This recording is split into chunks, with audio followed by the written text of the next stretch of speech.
Now, a lot of people don't understand just how dangerous this situation is right now. This, who knows, 30 years? Maybe in 30 years it might bounce back. I'm not just going to tell you about the chemicals in the air. Everybody, we're not even going to mess with that. We're not even going to fuck with it. We already realized how dangerous that is. That's why my kids are out of here, and that's why I'm in the process of packing and leaving.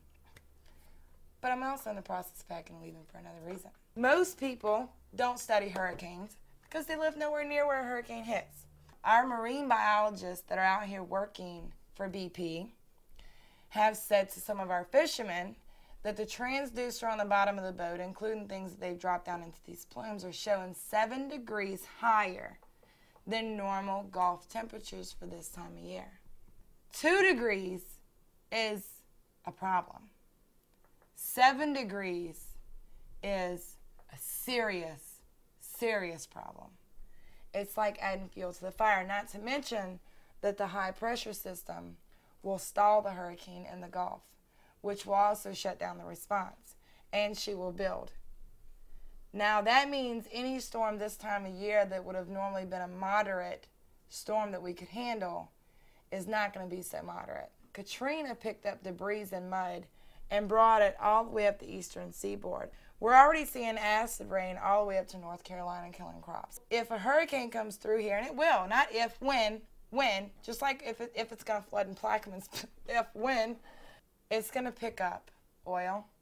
It's going to pick up every chemical out there, including the dispersant, and it is going to dump it across the entire eastern seaboard.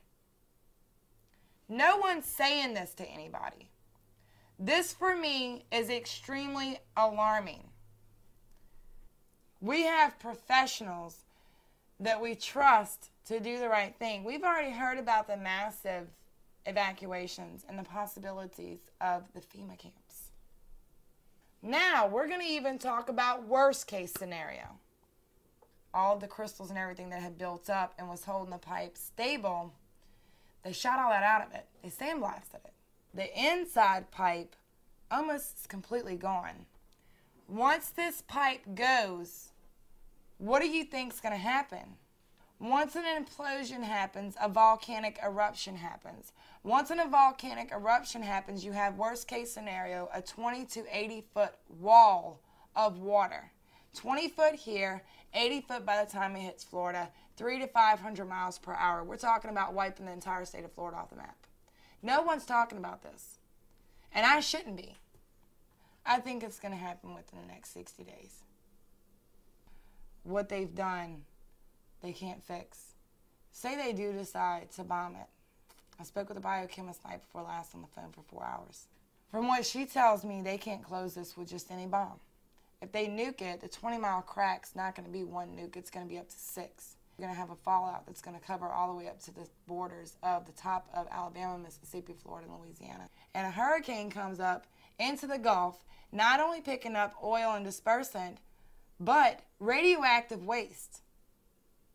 Where's it going to dump? How many people? How many lives? I don't even want to live in this country right now. I really don't.